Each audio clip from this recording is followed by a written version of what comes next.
بسم اللہ الرحمن الرحیم۔ آج کی کہانی کا ٹاپک ہے ناگن کتھا۔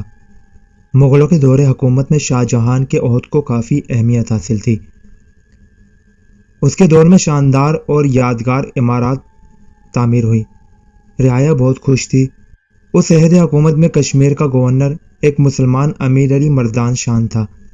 یہ اسی دور کا قصہ ہے۔ جموں شہر سے چند میل کے فاصلے پر ایک گاؤں ناگپور تھا۔ گاؤں کے ارد گرد جنگلات اور پہاڑ تھے۔ ان جنگلوں اور پہاڑوں میں سانپوں کی بہتات تھی، اس لیے اس گاؤں کا نام ناگپور مشہور ہو گیا۔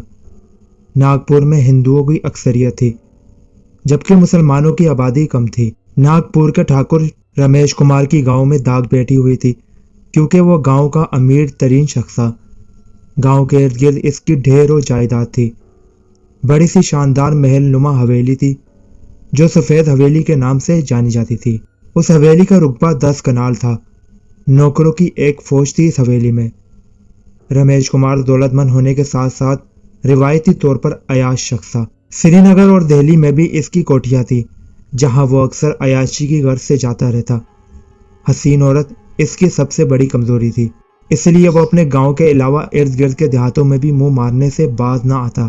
غریب لوگ اس سے ہمیشہ تنگ اور نالا رہتے، مگر کسی میں اس سے ٹکر لینے کی جرات نہ تھی۔ رمیش کمار شکار کا بہت شوقین تھا۔ وہ اکثر اپنے ساتھیوں اور نوکروں کے ہمراہ جنگل اور پہاڑوں میں شکار کی غرض سے جاتا رہتا۔ سانپوں کے علاوہ جنگلات میں ہرن اور 12 سنگے کثرت سے پائے جاتے۔ ٹھاکر عموماً انہی کا شکار کرتا تھا۔ سانپوں کا شکار اس نے کبھی نہ کیا تھا۔ حالانکہ سانپ نہ صرف جنگل بلکہ گاؤں میں بھی اکثر ادھر ادھر رینگتے نظر آتے۔ دراصل وہاں کے سانپ بے ضرر تھے۔ وہ انسانوں کے دشمن نہیں تھے اور نہ ہی وہ کسی کو نقصان پہنچاتے، اس لیے گاؤں کے لوگ حتیٰ کہ بچے بھی ان کو دیکھ کر خوفزدہ نہ ہوتے۔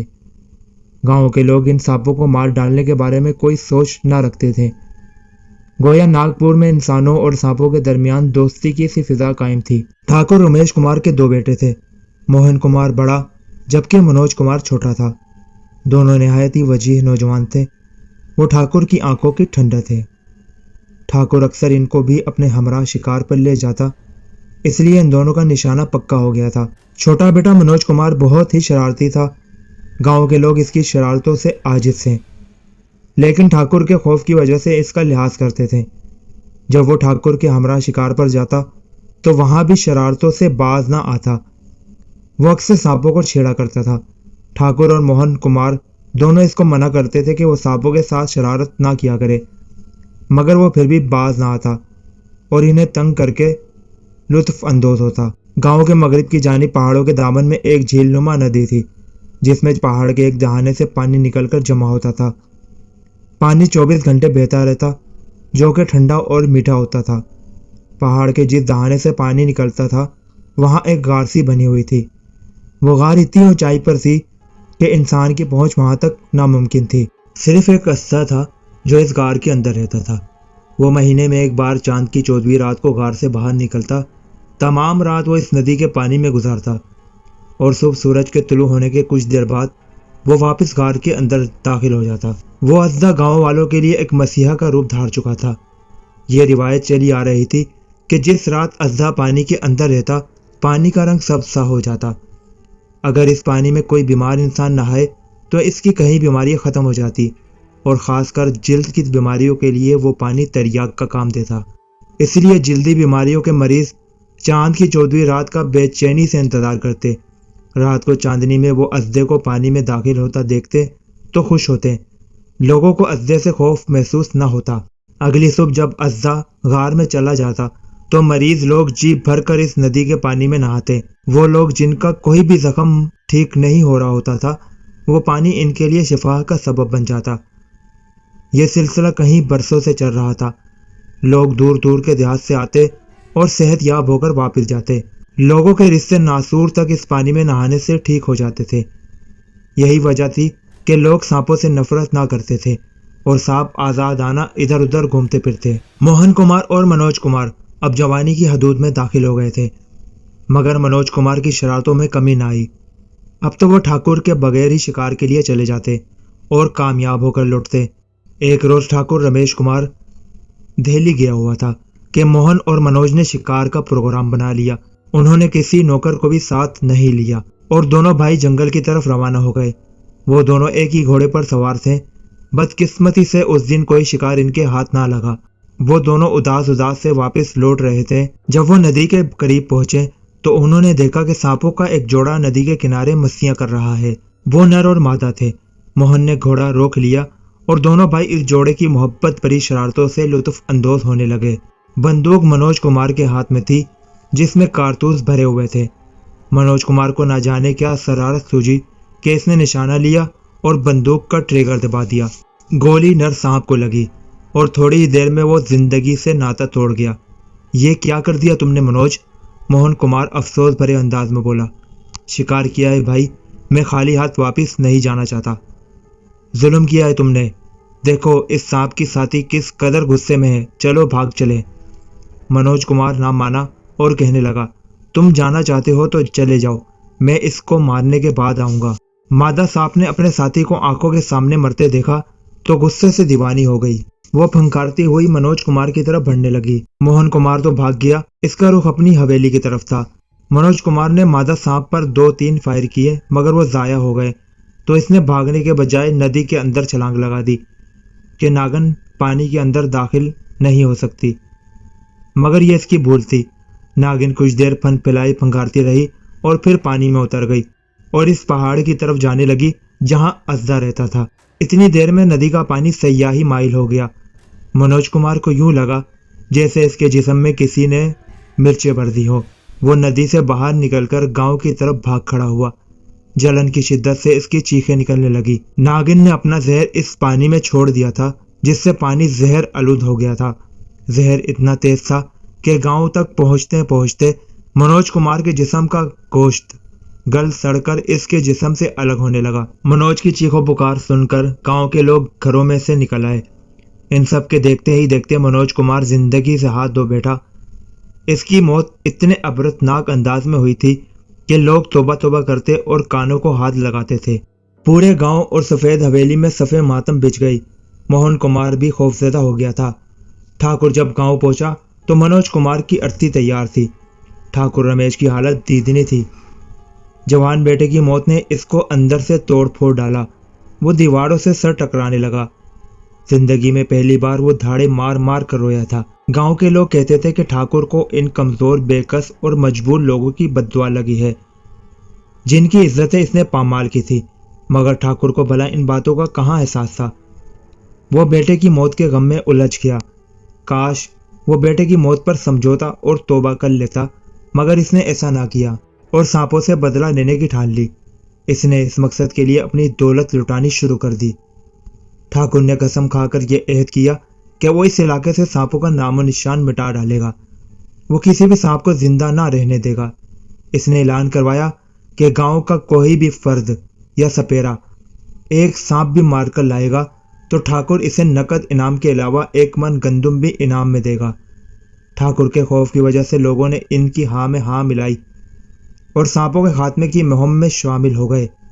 کہیں لوگوں نے سانپ مارے اور ٹھاکر سے انعام اور گندم وصول کی، مگر یہ سب کچھ اتنا جلدی ممکن نہ تھا، بلکہ یہ تو ایک ناممکن سا کام تھا۔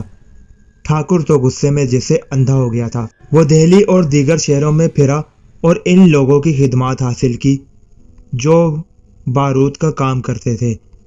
وہ لوگوں کو بھاری معاوضہ دے کر گاؤں لے آیا۔ انہوں نے پہاڑوں میں بارودی سرنگیں بنائی اور پھر ان کو ریزہ ریزہ کر ڈالا۔ وہ اژدھا جو بیمار لوگوں کا مسیحا تھا وہ بھی دھماکوں میں مارا گیا۔ اس کے ساتھ ہی وہ پانی بہنا بند ہو گیا جو پہاڑ کے دہانے سے جھیل اور ندی کی طرف آتا تھا۔ ٹھاکر نے ڈھیروں دولت خرچ کر کے بیشتر سانپوں کو مروا دیا اور پھر اس نے گاؤں کا نام ناگپور سے بدل کر منوج نگر رکھ دیا۔ ٹھاکر اب صرف سانپوں کا ہی شکار کرتا تھا۔ اس کے اندر کی آنکھ پھر بھی ٹھنڈی نہ ہوئی۔ لگتا تھا وہ دیوانہ ہو گیا ہے۔ یہ اس کی بھول تھی کہ وہ سانپوں کی نسل ختم کر ڈالے گا۔ یوں ہی 3 برس بیت گئے۔ وہ منوج کی موت کا غم بھولنے لگا اور پھر سے عیاشی کرنے لگا۔ اس نے موہن کمار کو دہلی والی کوٹھی میں بھیج دیا اور کچھ نوکر بھی اس کے ہمراہ کر دیے تاکہ وہ کسی قسم کے نقصان سے محفوظ رہے اور اس کی اپنی آزادی میں بھی فرق نہ آئے۔ اسی غصے میں رمیش ٹھاکر ایک بار پھر اپنی سری نگر کی رہائش میں چند دن عیاشی کرنے کی غرض سے گیا۔ وہاں اس نے پہلی بار اپنے ایک ملازم کی حسین و جمیل بیٹی دیکھی تو اس پہ دل ہار بیٹھا۔ گپتا نامی شخص اس کا پرانا ملازم تھا۔ وہ فوت ہوا تو اس کی بیٹی نے اس کا کام سنبھال لیا۔ اس کا نام ارجنا تھا۔ ارجنا لاکھوں میں ایک تھی۔ ٹھاکر کی زندگی میں اس سے قبل اس جیسی حسین لڑکی نہ آئی تھی۔ ارجنا خوبصورتی اور حسن کا ایک نادر نمونہ تھی۔ ٹھاکر کے دل کا چین اور راتوں کی نیند اڑ گئی۔ اس کا بوڑھا جسم جوان لگنے لگا اور وہ ارجنا کو حاصل کرنے کے لیے بے تاب ہو گیا۔ اس نے ارجنا پر اپنی نوازشوں کی بارشیں کر دی۔ ارجنا بھی اس کے احسان مند ہو گئی۔ جلد ہی وہ ایک دوسرے کے قریب آ گئے۔ ٹھاکر نے اپنی بے پناہ محبت کے جھوٹے دعوے کیے تو ارجنا نے بھی اپنی چاہت کا اقرار کر لیا۔ ٹھاکر کے من کے پھول کھل اٹھے۔ وہ لمحوں میں تمام حدود پھلانگنا چاہتا تھا، مگر ارجنا نے اپنے حسن کو یوں بے وقت نہ ہونے دیا۔ اس نے ٹھاکر سے کہا کہ وہ صرف اور صرف اس صورت میں اس کی ہو سکتی ہے جب وہ اس سے شادی کر لے۔ ٹھاکر اتنا بے قرار اور بےتاب تھا کہ اس نے دیر نہ کی اور سری نگر میں ہی ارجنا سے شادی کر لی اور پھر ارجنا کو ساتھ لے کر منوج نگر آ گیا۔ ٹھاکر ارجنا کو پا کر بے حد خوش تھا۔ اس کی زندگی حسین اور رنگین ہو گئی تھی۔ چند ماہ یوں ہی عیش و عشرت میں گزر گئے، مگر پھر ٹھاکر کی صحت کچھ خراب سی رہنے لگی۔ وہ دن بدن کمزور ہونے لگا۔ اس نے کافی علاج کروایا مگر اس کی صحت دوبارہ بحال نہ ہو سکی اور اس کا جسم سوکھنے لگا، بالکل ایسے جیسے کوئی درخت پانی نہ ملنے کی وجہ سے سوکھ جاتا ہے۔ یوں لگتا تھا کہ ٹھاکر کے جسم سے کسی نے سارا خون نچوڑ لیا ہے۔ ایک سال بھی نہ گزرا تھا کہ ٹھاکر کی زندگی کا چراغ گل ہو گیا۔ اس روز ارجنا ڈھاڑے مار مار کر اور بال کھول کر روئی تھی۔ لگتا تھا کہ وہ بھی ٹھاکر کے ساتھ ہی جل مرے گی، مگر ایسا نہ ہوا۔ ارجنا کی ارتی نہ اٹھی، مگر اس رات ارجنا حویلی سے غائب ہو گئی اور یہ نشان بھی نہ ملا کہ وہ کہاں چلی گئی۔ کسی نے بھی اس کے بعد اسے حویلی میں نہ دیکھا۔ ٹھاکر کی موت کے بعد لوگوں نے سکھ کا سانس لیا۔ موہن کمار اب بھی دہلی میں رہتا تھا۔ وہ اب بھی کبھی کبھار گاؤں آتا۔ زمینوں اور دیگر کاموں کی ذمہ داری اس نے اپنے بچپن کے دوست راہل پر ڈال دی تھی۔ راہل بہت ہی شریف اور رحم دل اور ذہین تھا۔ اس نے بڑی ہوشیاری کے ساتھ زمینوں کا کام سنبھالا ہوا تھا۔ ٹھاکر رمیش کی سفید حویلی اب ویران نظر آتی تھی۔ البتہ جب کبھی موہن گاؤں آتا تو حویلی کی رونقیں بحال ہو جاتی اور گاؤں میں بھی چہل پہل نظر آتی۔ موہن اپنے باپ سے مختلف تھا۔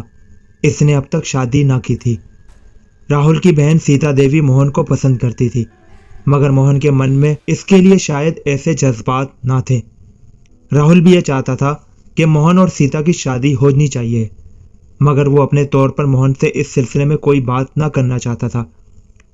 وہ منتظر تھا کہ موہن خود سیتا کا ہاتھ مانگے تو وہ انکار نہیں کریں گے۔ ان دنوں بھی موہن گاؤں آیا ہوا تھا۔ گرمیوں کے دن تھے۔ گرمی سے بچنے کے لیے موہن کمار کشمیر کے سرسبز اور ٹھنڈے علاقے میں آیا تھا۔ عرصے بعد نہ جانے اس کے من میں کیا سمائی کہ ایک دن اس کا شکار کا پروگرام بن گیا اور وہ جنگل کی طرف نکل آیا تو اسے ایک ہرن دکھائی دیا۔ اس نے اپنا گھوڑا اس کے پیچھے دوڑایا۔ اس کے نوکر وہیں ٹھہر گئے کہ جب موہن بلائے گا تو وہ جا کر شکار اٹھا لیں گے، کیونکہ موہن کا نشانہ بہت ہی پکا تھا۔ ہرن آگے آگے اور موہن اس کے پیچھے تھا۔ ہرن اس کے نشانے کی زد میں نہ آ رہا تھا۔ یوں موہن کمار آگے ہی آگے بڑھتا جا رہا تھا۔ آخرکار ہرن اس کی نظروں سے اوجھل ہو گیا۔ موہن نے ادھر ادھر اس کو کافی تلاش کیا، لیکن ہرن کا نام و نشان نہ ملا۔ موہن اب وہاں ہی رک گیا اور انتظار کرنے لگا کہ شاید ہرن پھر نظر آ جائے، مگر ہرن تو ایسے غائب ہوا تھا جیسے اسے زمین نگل گئی۔ موہن مجبوراً ناکام اور مایوس ہو کر واپس جانے لگا۔ ابھی وہ تھوڑی ہی دور گیا تھا کہ اسے کسی عورت کے رونے کی آواز سنائی دی۔ موہن نے اس آواز کی سمت گھوڑے کا رخ موڑ دیا۔ کچھ آگے جا کر اس نے دیکھا کہ ایک انتہائی خوبصورت لڑکی ایک درخت کے نیچے بیٹھی رو رہی ہے۔ وہ لڑکی جوان اور حسین تھی۔ اس کا لباس بھی بہت ہی قیمتی تھا اور اس نے بیش قیمت زیورات بھی پہن رکھے تھے۔ لڑکی اتنی حسین تھی کہ موہن اسے دیکھتا ہی رہ گیا۔ اس نے اپنی زندگی میں اس قدر خوبصورت لڑکی پہلے کبھی نہ دیکھی تھی۔ وہ حیران ہوا کہ یہ لڑکی جنگل میں کیسے آئی اور یہ کیوں رو رہی ہے۔ اس کے لباس سے اندازہ ہو رہا تھا کہ وہ کسی بڑے خاندان سے تعلق رکھتی ہے۔ موہن گھوڑے سے اترا اور اس لڑکی کے پاس جا کر پوچھا کہ تو کون ہے اور کیوں رو رہی ہے؟ لڑکی بولی، میں بدقسمت ہوں، اپنی قسمت کو رو رہی ہوں۔ کیا مصیبت پڑی ہے تم کو؟ تم کون ہو اور کہاں سے آئی ہو؟ آپ کیا کریں گے میرا حال جان کر؟ لڑکی نے کہا، تم مجھے بتاؤ، میں تمہاری ہر ممکن مدد کروں گا۔ تو لڑکی کہنے لگی، میں صبح پنجاب کے ایک گاؤں بنڈھارا کی رہنے والی ہوں۔ میرا باپ گاؤں کے ٹھاکر تھا، وہاں ہماری ڈھیر و جائیداد اور دولت تھی۔ میں اپنے باپ کی اکلوتی اور لاڈلی اولاد تھی۔ میری ہر خواہش لمحوں میں پوری کی جاتی۔ ساتھ والے گاؤں کے راجپوتوں سے ہمارے خاندان کی دشمنی چلی آ رہی تھی۔ چند دن قبل راجپوتوں نے ہمارے گاؤں پر حملہ کر دیا۔ میرے باپ اور دیگر برادری والوں نے اس کا مقابلہ کیا تو اس لڑائی میں میرا باپ مارا گیا۔ میں جانتی تھی کہ راجپوت مجھے پکڑ کر لے جائیں گے اور نہ جانے وہ میرا کیا سلوک کریں گے، اس لیے میں نے وہاں سے بھاگ جانے میں ہی عافیت سمجھی اور ایک چور دروازے سے اپنی حویلی سے نکل آئی اور چھپتی چھپاتی ادھر ادھر بھٹکتی رہی اور اس طرف نکل آئی۔ کسی پناہ کی تلاش میں ہوں، مگر ڈر رہی ہوں کہ کہیں میں دشمنوں کے ہتھے نہ چڑھ جاؤں۔ موہن نے اس کی دکھ بھری کہانی سنی تو بولا، اب تمہیں گھبرانے کی ضرورت نہیں، اب تم دشمن کی پہنچ سے باہر ہو، اب تم پنجاب میں نہیں کشمیر میں ہو۔ لڑکی نے پھر رونا شروع کر دیا اور کہنے لگی، میرا تو اب اس دنیا میں کوئی نہیں رہا، میرا سب کچھ تو لٹ گیا، میں اب زندہ کیسے رہوں گی اور زندہ رہ کر کیا کروں گی؟ رونے کا کوئی فائدہ نہیں، تم میرے ساتھ میرے گاؤں میری حویلی میں آ کر رہو، وہاں تمہیں ہر قسم کا آرام اور تحفظ ملے گا۔ آپ کی ہمدردی کی میں شکر گزار ہوں۔ لڑکی نے نگاہیں جھکاتے ہوئے کہا، تو پھر اٹھو اور چلو میرے ساتھ۔ پر میں حویلی میں کس حیثیت سے رہوں گی؟ نوکرانی یا؟ ایسا نہیں ہوگا، میں تمہیں تمہارا مقام دوں گا۔ کیسا مقام؟ موہن سوچ میں پڑ گیا۔ لڑکی کے بے مثال حسن نے اس کا دل پہلے ہی مول لیا تھا۔ اس کے اعلیٰ خاندان کا پتہ چلا تو دل میں اس کے لیے عزت بھی پیدا ہو گئی۔ موہن نے جھجکتے ہوئے کہا، اگر تم برا محسوس نہ کرو تو ایک بات کہوں؟ جی، بلا تکلف کہہ دیں، لڑکی نے اس کی طرف دیکھتے ہوئے کہا۔ میں منوج نگر کے ٹھاکر رمیش کا بیٹا ہوں۔ میں تمہیں اپنا جیون ساتھی بنا کر حویلی میں ایک اعلیٰ مقام دینا چاہتا ہوں۔ لڑکی نے نگاہیں جھکا دی اور اپنا چہرہ ہاتھوں میں چھپا کر شرمانے لگی۔ موہن کا چہرہ خوشی سے چمک اٹھا۔ اس نے آگے بڑھ کر لڑکی کا ہاتھ پکڑا اور بولا، اٹھو میرے دل کی رانی، میں خوش قسمت ہوں کہ تم نے میرا مان رکھا۔ تمہاری صورت میں مجھے ویسی ہی پتنی مل گئی ہے جس کی مجھے ہمیشہ سے تمنا تھی۔ موہن نے اس لڑکی کو، جس کا نام سریکھا تھا، گھوڑے پر بٹھایا اور گاؤں کی طرف چل پڑا۔ اس نے حویلی کے تمام لوگوں کا اس سے تعارف کرایا اور سب کو اعتماد میں لیا۔ ہر ایک نے سریکھا کے حسن کی تعریف کی اور اسے ٹھکرائن کا مقام دے ڈالا۔ موہن اور سریکھا کی شادی بڑی دھوم دھام سے ہوئی۔ گاؤں میں کئی دن تک گہما گہمی اور جشن کا سما رہا۔ چند دنوں بعد سریکھا نے موہن سے کہا، آپ کو پا کر میرے دل کی مراد برائی ہے۔ اتنی خوشی تو میں اپنے گاؤں میں رہ کر بھی حاصل نہ کر سکی جتنی مجھے آپ کی رفاقت میں میسر آئی ہے۔ میں نے ساری زندگی گاؤں میں ہی گزاری ہے، اس لیے میں اب آپ کے ہمراہ شہر میں جا کر رہنا چاہتی ہوں۔ موہن سریکھا کی خواہش کو بھلا کیسے رد کر سکتا تھا؟ چند ہی دنوں بعد وہ سریکھا کو لے کر دہلی والے گھر میں آ گیا۔ دونوں میاں بیوی میں بے حد پیار تھا۔ دن بدن دونوں کی والہانہ چاہت میں اضافہ ہی ہوتا چلا گیا۔ سریکھا کی محبتیں اور نوازشیں نرالی تھی۔ موہن بھی اس کا گرویدہ تھا۔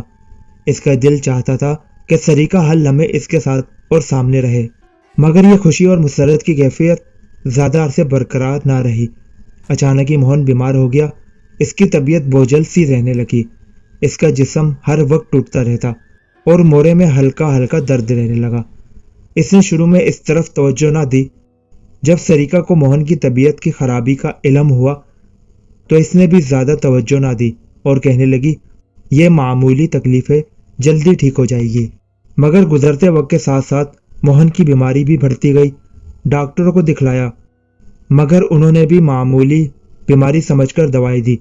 موہن نے باقاعدگی سے ادویات کا استعمال کیا لیکن اس کی بیماری میں کوئی کمی نہ آئی بلکہ بیماری بڑھتی ہی گئی۔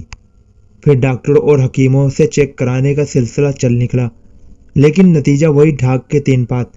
مرض دن بدن بڑھتا ہی چلا گیا اور پھر نوبت یہاں تک پہنچ گئی کہ موہن بیماری کی وجہ سے اپنے کمرے تک محدود ہو کر رہ گیا۔ وہ ہر وقت بستر پر پڑا رہتا۔ وہ اس قدر کمزور ہو گیا کہ چلنے پھرنے سے بھی قاصر ہو گیا۔ سریکا بھی اس کی بیماری کی وجہ سے پریشان رہنے لگی۔ وہ ہر وقت اس کے پاس موجود رہتی اور دل و جان سے اس کی تعمیرداری میں لگی رہتی۔ اسی حالت میں کئی ماہ گزر گئے۔ کسی کی سمجھ میں نہ آ رہا تھا کہ موہن کو کیا مرض ہے اور اس کا علاج کیا ہے۔ ڈاکٹر اور حکیم اپنی اپنی ذہانت اور قابلیت کے آگے ہار گئے۔ خود موہن بھی پریشان تھا۔ لگتا تھا کہ اس کی زندگی مختصر ہو گئی ہے، مگر سریکا نا امید نہ تھی۔ وہ موہن کی ڈھارس بندھاتی رہتی کہ وہ ٹھیک ہو جائے گا۔ سریکا کی خدمتیں اور نوازشیں پا کر موہن وقتی طور پر اپنی تکلیف بھول جاتا۔ راہل نے اپنی بہن سیتا کی شادی کر دی تھی۔ اسے دکھ تو ہوا تھا کہ موہن نے اس کا مان نہیں رکھا، مگر وہ پھر بھی موہن سے بدگمان نہ تھا۔ اسے موہن سے آج بھی اتنی ہی محبت تھی جتنی پہلے تھی۔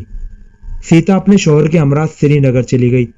اس نے بھی موہن کو بلا دیا اور اس کو نہ پا سکنے کو زندگی کا روگ نہ بنایا۔ ایک روز راہل کسی کام کی غرض سے دہلی آیا تو موہن سے ملنے اس کے گھر آ گیا۔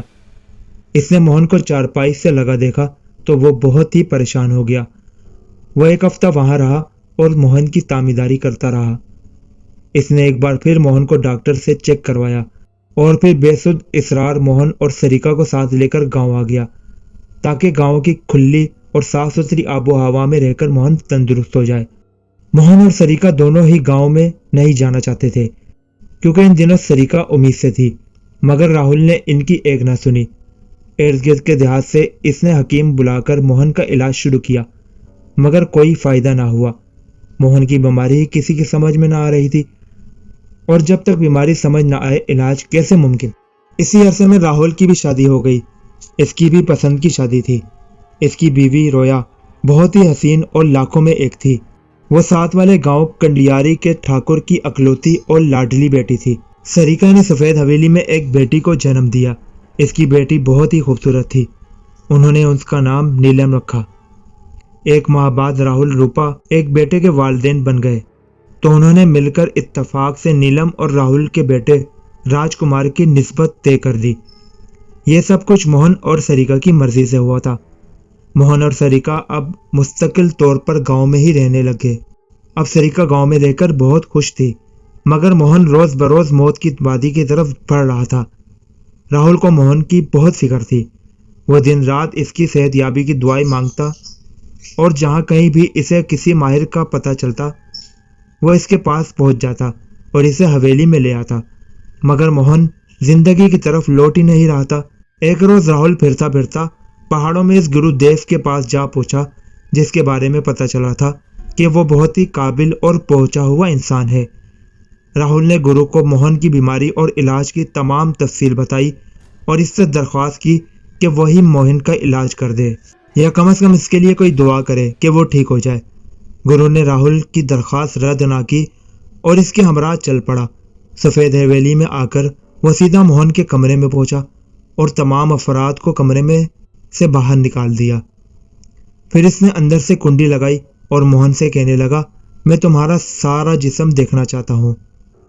موہن نے جو ہی کپڑے اتارے تو گرو نے اس کے جسم پر نظر ڈالنے کے بعد پوچھا، کیا تمہاری شادی ہوئے 1 سال گزر گیا ہے؟ جی ہاں، موہن نے اسبات میں جواب دیا، اور پھر گرو کے پوچھنے پر شادی کی تمام تفصیل بتا دی، جس میں سریکا سے جنگل میں ملاقات ہونے کا ذکر بھی تھا۔ میرا شک درست نکلا، گرو نے بھوجل آواز میں اپنے آپ سے کہا۔ تم ایک شدید اور مہلک بیماری میں مبتلا ہو، پھر بھی اس کی تصدیق کے لیے تمہیں میری باتوں پر عمل کرنا ہوگا، تبھی تمہارا علاج ممکن ہو سکے گا۔ تمہیں چاند کی 14ویں رات کا انتظار کرنا ہوگا۔ اس رات تم نے سونا نہیں بلکہ آنکھیں بند کیے سونے کا بہانہ کر کے لیٹے رہنا ہے۔ اس رات سریکا کو تمہارے پاس تمہارے کمرے میں ہونا چاہیے۔ گرو نے موہن کو اچھی طرح سمجھا دیا۔ موہن نے گرو کی ہدایات ذہن نشین کی اور پھر چاند کی 14ویں رات کا انتظار کرنے لگا۔ چند ہی دنوں بعد چاند کی 14ویں رات آ گئی۔ موہن نے گرو کی ہدایات ذہن نشین کر لی۔ اس نے دروازے کا تالا لگا کر اس کی چابی چھپا دی اور معمول کے مطابق سونے کی غرض سے بستر پر لیٹ گیا۔ گرو دیو کی توقع کے عین مطابق آدھی رات کو سریکا جاگ اٹھی۔ اس نے دروازہ کھول کر باہر جانا چاہا مگر ناکام رہی کیونکہ دروازے کو تو تالا لگا ہوا تھا۔ سریکا پر جیسے جنجلاہٹ طاری ہو گئی اور اس کی بےتابی بڑھنے لگی۔ اس نے چند لمحے کھڑے ہو کر سوچا اور پھر موہن کی طرف دیکھا۔ اس نے موہن کا چھوا تاکہ اندازہ ہو کہ وہ جاگ رہا ہے یا سو رہا ہے۔ بچی اور موہن کے سو جانے کا یقین کرنے کے بعد اس نے آہستہ آہستہ ناگن کی شکل اختیار کر لی اور پھر تیزی سے رینگتی ہوئی کھڑکی کے راستے باہر نکل گئی۔ موہن نے یہ سب کچھ اپنی آنکھوں سے دیکھا تو وہ انتہائی خوفزدہ ہو گیا اور اسی طرح دم سادے لیٹا رہا۔ کافی دیر بعد سریکا ناگن کے روپ میں ہی کمرے کے اندر آئی اور پھر سے عورت کا روپ دھار کر آہستہ سے موہن کے قریب بستر پر ہی لیٹ گئی اور جلد ہی نیند کی آغوش میں چلی گئی۔ موہن تمام رات خوف سے جاگتا رہا اور ایک لمحے کو بھی سو نہ سکا۔ وہ بہت ہی جبر کر کے بستر پر لیٹا ہوا تھا، ورنہ اس کا جی تو چاہتا تھا کہ وہ وہاں سے بھاگ جائے، مگر گروہ کی ہدایت تھی کہ وہ کوئی ایسی حرکت نہ کرے جس سے اس کی بیوی شک میں مبتلا ہو۔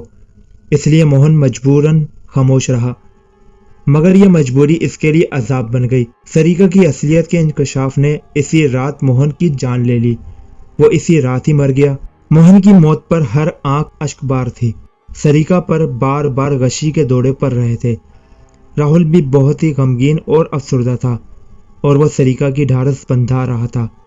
گرو بھی نہایت افسردہ ہو کر پہاڑوں کی طرف لوٹ گیا، مگر جاتے ہوئے راہل کو تاکید کر گیا کہ وہ جلد ہی آ کر اسے پہاڑوں والے ٹھکانے پر ملے۔ راہل نے آنے کا وعدہ کر لیا، مگر وہ جلدی وہاں نہ جا سکا کیونکہ موہن کی موت کے 3 دن بعد ہی راہل کی بیوی مر گئی۔ اسے کسی سانپ نے ڈس لیا تھا۔ سب حیران تھے کہ اس گاؤں میں سے تو سانپوں کا نام و نشان مٹا دیا گیا تھا، تو وہ پھر سانپ کہاں سے آیا جس نے روپا کو ڈس لیا ہے؟ راہل کے لیے یہ دوسرا بڑا صدمہ تھا۔ گاؤں میں ایک بار پھر سپے ماتم بچھ گئی تھی۔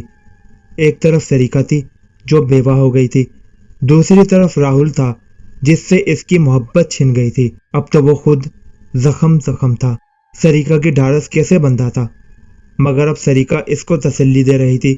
لگتا تھا وہ راہل کی سب سے بڑی ہمدرد اور غم گسار ہے۔ راہل اس کی اصلیت سے بے خبر تھا، اس لیے وہ سریکا کو اپنا ہمدرد ہی سمجھ رہا تھا۔ دونوں ہی دکھی اور افسردہ تھے۔ جو دن گزر رہے تھے سریکا کا جھکاؤ راہل کی طرف بڑھتا جا رہا تھا۔ خود راہل بھی سریکا کے بارے میں کسی اور ہی انداز سے سوچنے لگا۔ ایک روز اسے گرو کی یاد آ گئی تو اس سے مشورہ کرنے کے لیے پہاڑوں کی طرف روانہ ہو گیا۔ اس نے گرو کو دیر سے آنے کی وجہ روپا کی موت بتائی تو گرو چونک گیا اور بولا، میں موہن کی بیماری، موت اور روپا کی موت کی وجہ بھی جان گیا ہوں۔ پھر گرو نے اپنی اور موہن کی تمام گفتگو اور چاند کی 14ویں رات کی تفصیل اسے بتائی اور کہنے لگا، سریکا عورت نہیں بلکہ ناگن ہے۔ راہل حیرت زدہ ہو کر گرو کی طرف دیکھنے لگا کہ وہ کیا کہہ رہا ہے۔ گرو نے اسے مزید بتایا، اگر کسی سانپ پر پورے 100 سال تک کسی انسان کی نظر نہ پڑے تو اس کے سر پر ایک کلفی نکل آتی ہے اور وہ سانپوں کا بادشاہ بن جاتا ہے، اور اگر مزید 100 سال اسی طرح گزر جائے اور اس کلفی والے سانپ کو کوئی انسان نہ دیکھ پائے تو اس کے سینے پر 2 پاؤں نکل آتے ہیں، اس کے منہ سے شعلے نکلنے لگتے ہیں اور اس سانپ کو انتہا سے زیادہ قوت اور قدرت حاصل ہو جاتی ہے، یہاں تک کہ وہ اپنی مرضی کے مطابق کوئی بھی شکل و صورت اختیار کر سکتا ہے۔ زیادہ تر سانپ اس عالم میں خوبصورت عورت بننا زیادہ پسند کرتے ہیں۔ سریکا بھی ایسی ہی ناگن ہے۔ راہل خوفزدہ اور حیرت زدہ ہو کر رہ گیا، ارد گرد سوالیہ نگاہوں سے دیکھنے لگا کہ اب کیا کیا جائے۔ گرو نے اپنی بات جاری رکھی اور کہنے لگا، سریکا کا اگلا شکار تم ہو راہل۔ تمہاری بیوی روپا کو سریکا نے راستے سے ہٹایا ہے اور وہ اب تمہارے نزدیک آتی جا رہی ہے۔ وہ یقیناً تم سے شادی کرنا چاہتی ہے اور پھر تمہیں موہن کی طرح بیمار بنا ڈالے گی۔ راہل کی آنکھیں حیرت اور دہشت سے کھلی رہ گئیں۔ گرو سچ کہہ رہا تھا اور وہ اور سریکا واقعی ایک دوسرے کے نزدیک آ رہے تھے، اور راہل کے من میں بھی سریکا کی محبت پیدا ہو گئی تھی، مگر اب حقیقت جان کر وہ خوفزدہ ہو گیا۔ موہن کا حشر وہ اپنی آنکھوں سے دیکھ چکا تھا۔ اس انفریت سے کیسے چھٹکارا پایا جا سکتا ہے؟ راہل نے گرو سے پوچھا۔ چھٹکارا پایا جا سکتا ہے، مگر اس سلسلے میں انتہائی احتیاط اور ہوشیاری کی ضرورت ہے۔ سریکا کو ہلکا سا بھی شک نہیں ہونا چاہیے کہ تمہیں اس کی حقیقت معلوم ہو گئی ہے۔ اگر اسے شک ہو گیا تو وہ سب کچھ برباد کر کے رکھ دے گی۔ پھر گرو نے راہل کو یہ مشورہ دیا کہ وہ سریقہ کے نزدیک ہوتا جائے۔ جب وہ خود ہی شادی کی پیشکش کرے تو تم بھی تیار ہو جاؤ۔ پھر سہاگ رات کو جب سریقہ دلہن بنی تمہاری منتظر ہو تو اس کے کمرے کو جلا دیا جائے۔ سفید حویلی کے اندر ایک ایسا کمرہ موجود ہے جس میں لکڑی کا کام بہت زیادہ کیا گیا ہے۔ تم اس میں مزید کچھ کام کرواؤ، اس کے اندر اور باہر بھی لکڑی استعمال کرو اور وہاں ہی رہنے لگو۔ پھر سہاگ رات اس کمرے میں جانے کی بجائے اس کے ارد گرد لکڑی پر مٹی کا تیل چھڑک کر آگ لگا دو تاکہ کمرہ اور اس میں موجود ہر چیز اور سلیقہ بھی جل کر راکھ ہو جائے۔ اس کے علاوہ اور کوئی طریقہ نہیں ہے اسے جان سے مار ڈالنے کا۔ راہل نے ایک عزم اور ہمت سے یہ کام کرنے کا عہد کر لیا کہ وہ موہن اور روپا کی موت کا بدلہ سریقہ سے ضرور لے گا۔ وہ گرو کی ہدایت اور دعائیں لے کر لوٹ آیا۔ راہل نے سریقہ کا ہر طرح سے خیال رکھنا شروع کر دیا۔ وہ مزید ایک دوسرے کے نزدیک ہو گئے اور پھر ایک روز سریقہ نے خود ہی راہل کو شادی کی پیشکش کر دی۔ راہل نے اس کی اس پیشکش کو ایک منصوبے کے تحت قبول کر لیا۔ اس عرصے میں راہل نے گرو کی ہدایت کے مطابق سفید حویلی میں رہ کر اس خاص کمرے کی دیواروں پر لکڑی کا کافی کام کروا دیا۔ راہل اور سریقہ کی شادی کی ایک چھوٹی سی تقریب گاؤں میں ہوئی۔ گاؤں کے لوگ بھی اس کی شادی سے خوش تھے۔ سہاگ رات راہل کے لیے ایک امتحان کی رات تھی۔ اس منصوبے میں اس کی جان بھی جا سکتی تھی مگر اس نے ہمت نہ ہاری۔ سریقہ دلہن بنی راہل کی منتظر تھی مگر اس کا انتظار رنگ نہ لایا۔ راہل نے مٹی کا تیل چھڑک کر آگ جلا دی اور وہ کمرہ عروسی اور سب کچھ جل کر راکھ ہو گیا۔ سریقہ بھی اس آگ میں جل کر مر گئی۔ راہل نے سکھ کا سانس لیا۔ اگلے روز گاؤں کے لوگوں کو بھی سریقہ کی حقیقت معلوم ہو گئی تو انہوں نے سکون کا سانس محسوس کیا۔ راہل گرو سے ملنے چلا گیا اور اس نے گرو کو اپنی کامیابی کی خبر سنائی اور اس کا شکریہ بھی ادا کیا۔ اب سفید حویلی کا مالک راہل ہی تھا۔ اس نے راج کمار اور نیلم کی خاطر دوسری شادی کر لی اور سفید حویلی کا مالک بن کر رہنے لگا۔ اس کی دوسری بیوی روپا کی چھوٹی بہن گپتا تھی۔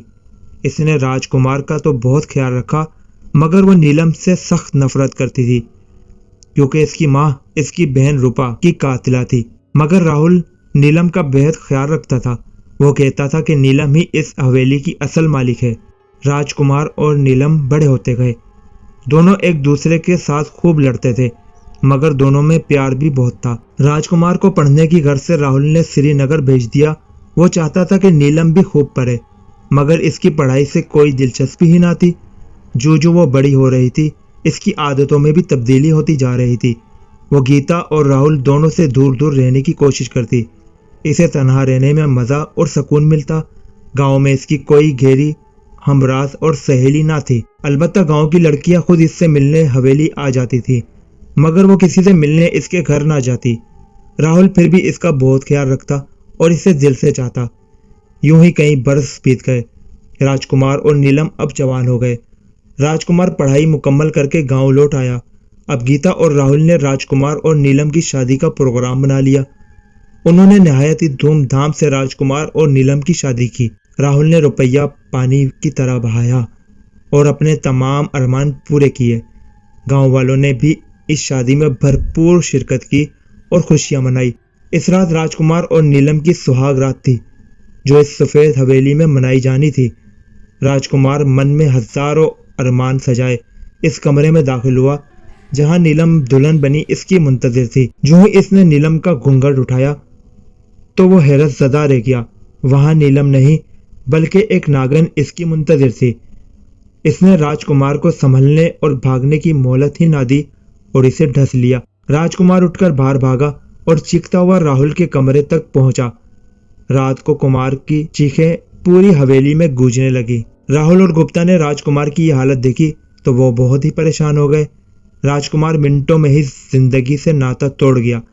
مرنے سے قبل اس نے بمشکل کہا، نیلم عورت نہیں ناگن ہے، اس نے مجھے ڈس لیا ہے۔ راہل نے اپنے ہاتھوں میں اپنا سر پکڑ لیا اور پچھتانے لگا کہ کاش اس نے نیلم کو بھی سریقہ کے ساتھ ہی جلا دیا ہوتا مگر وہ دھوکا کھا گیا۔ اسے کیا معلوم تھا کہ نیلم کی شکل میں وہ ایک ناگن کی پرورش کر رہا ہے۔ جلدی یہ خبر گاؤں میں پھیل گئی اور گاؤں کے لوگ حویلی میں جمع ہو گئے۔ ہر ایک راج کمار کی موت پر نوحہ کے نہ تھا۔ راہل غصے سے پاگل ہو گیا۔ اس نے گاؤں کے لوگوں سے کہا، نیلم ناگن کی شکل میں اس حویلی میں ہوگی، اسے بھاگنے نہ دیں، اس کا انجام بھی اپنی ماں کی طرح ہونا چاہیے۔ اس لیے تم اس حویلی کی اینٹ سے اینٹ بجا دو۔ لوگوں نے راہل کے کہنے پر حویلی کو آگ لگا دی۔ آگ اتنی شدید تھی کہ حویلی کی ہر چیز جل کر راکھ ہو گئی۔ اس دن گرو بھی گاؤں میں آ گیا۔ راہل نے اسے نیلم کے بارے میں بتایا تو وہ افسوس کرتے ہوئے کہنے لگا، میں نے نیلم کو دیکھا ہی نہ تھا، اس لیے میں اس کی حقیقت نہ جان سکا، اور نہ ہی اس دوران تم میرے پاس آئے۔ مجھے راجکمار کی موت کا بہت دکھ ہے، مگر یہ تسلی بھی ہے کہ نیلم اب اس دنیا میں نہیں رہی۔ اس واقعے کو نہ جانے کتنا عرصہ گزر گیا ہے کہ اب اس حویلی کے کھنڈر بھی باقی نہیں رہے، صرف ایک ٹیلا سا باقی ہے، جسے دیکھ کر یہ یقین ہی نہیں آتا کہ یہاں کبھی سفید حویلی موجود تھی جس میں یہ واقعہ رونما ہوا ہوگا۔ مگر ناگپور کے ٹھاکروں کی یہ کہانی آج بھی قریبی دیہاتوں کے بڑے بوڑھے دہراتے رہتے ہیں۔ تو یہ تھی آج کی کہانی، ناگن کی یہ کہانی۔ اچھی لگی ہو تو کامنٹس میں اپنی رائے سے ضرور آگاہ کیجیے گا۔ کسی اور ویڈیو میں ملاقات ہوگی۔ اللہ حافظ۔ پاکستان زندہ باد۔